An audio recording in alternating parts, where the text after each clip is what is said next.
암이라는 병은 우리가 어떤 우리 몸 안에 하나의 혹이나 이 덩어리처럼 자리 잡고 있는 그런 질환이잖아요. 그게 한없이 커서 내 생명을 위협받는 이게 암인데, 어떻게 보면 이 암은요, 심리적인 영향이 상당히 많이 작용을 하는 게 바로 암이에요.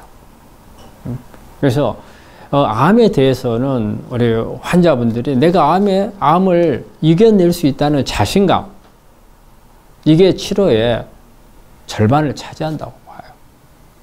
되게 암하고 싸우는 분들이 우리가 어떤 여러 가지 무슨 항암제라든지 이런 치료에 앞서서 먼저 심리적으로 져버리면은 어떤 좋은 치료를 하더라도 그 치료가 제대로 효과를 내지 못한다고 생각을 해요. 특히 암은 이 목숨을 어때요? 이게 좌우할 수 있는 그런 영향을 줄 수 있는 질환이기 때문에 심리적으로 주는 충격이 엄청난 거예요.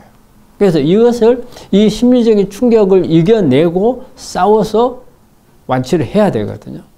그러니까 어떤 육체적인 암을 치료도 해야 되고 심리적인 부분하고 같이 겹쳐 있어요.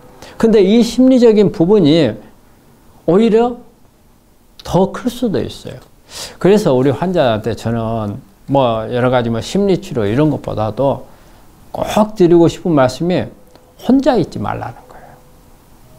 우리 이 환자분들이 내가 환자라는 것을 의식을 할 때가 주로 언제냐면 혼자 있을 때예요. 그리고 주로 저녁에 그런 생각을 많이 해요.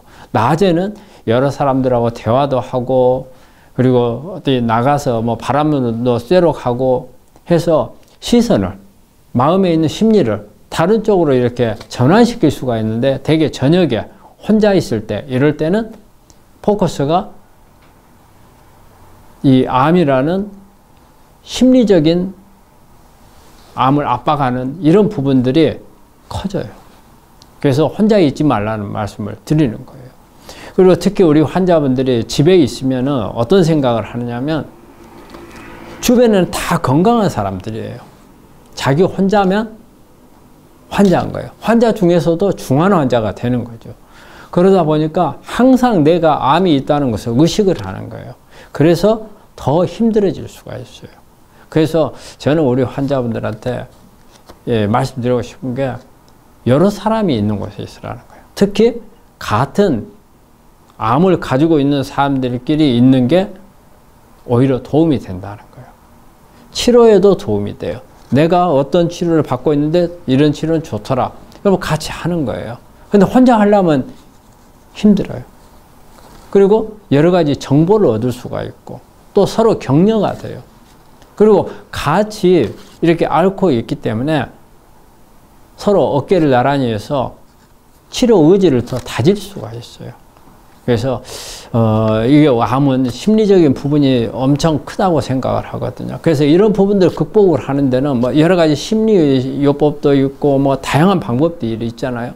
꼭 우리 환자분들은 혼자 있으려고 하지 말라는 것을 말씀드립니다.